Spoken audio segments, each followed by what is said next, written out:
আসসালামু আলাইকুম রহমতুল্লাহ। আজকে একটা মজাদার বিষয় নিয়ে কথা বলতে যাচ্ছি, যেটা হলো এই যে আমরা দেখে থাকি আমাদের সমাজে প্রায়ই অনেকেই এরকম কাজ করে থাকে। আত্মহত্যা আত্মহত্যার চেষ্টা করে ব্যর্থ হয়, আবার চেষ্টা করে আবার ব্যর্থ হয়। আসলে আত্মহত্যা আহ, করা যেমন মহাপাপ, সমস্ত ধর্মেই বলা হয়েছে আত্মহত্যা মহাপাপ।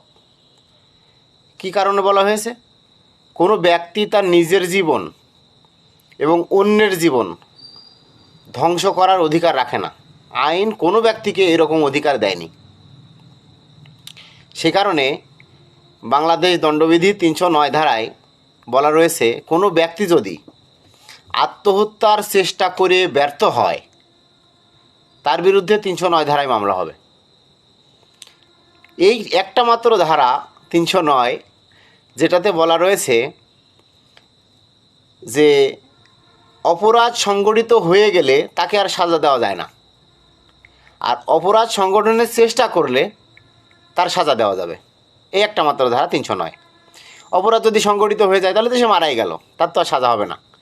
কিন্তু যদি সংগঠনের চেষ্টা করে এবং ব্যর্থ হয় তাহলে তার ১ বছরের বিনাশ্রম কারাদণ্ডের আদেশ হবে। যদি কোনো ব্যক্তি এই আত্মহত্যায় সহযোগিতা করে বা প্ররোচনা দেয় তাহলে বাংলাদেশ দণ্ডবিধি ৩০৬ ধারায় ১০ বছরের কারাদণ্ড পর্যন্ত হতে পারে।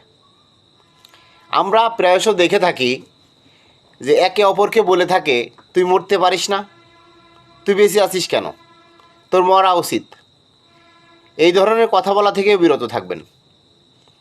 এই কথা শুনে যদি ওই ব্যক্তি আত্মহত্যা করে মারা যায় এবং যে মারা গেল তার আত্মীয় স্বজন যদি বিজ্ঞ আদালতে মামলা করে প্রমাণ করতে সক্ষম হয় যে আপনি এইভাবে তাকে প্ররোচিত করেছেন, তাহলে কিন্তু আপনার ১০ বছরের কারাদণ্ড হতে পারে।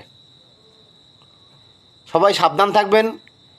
আর কেউ কারো নিজের জীবন নেওয়ার কথা তো চিন্তায় আনবেন না। অন্য কেউ কোনো রকম সহযোগিতা বা প্ররোচনা করবেন না। সবাই ভালো থাকবেন।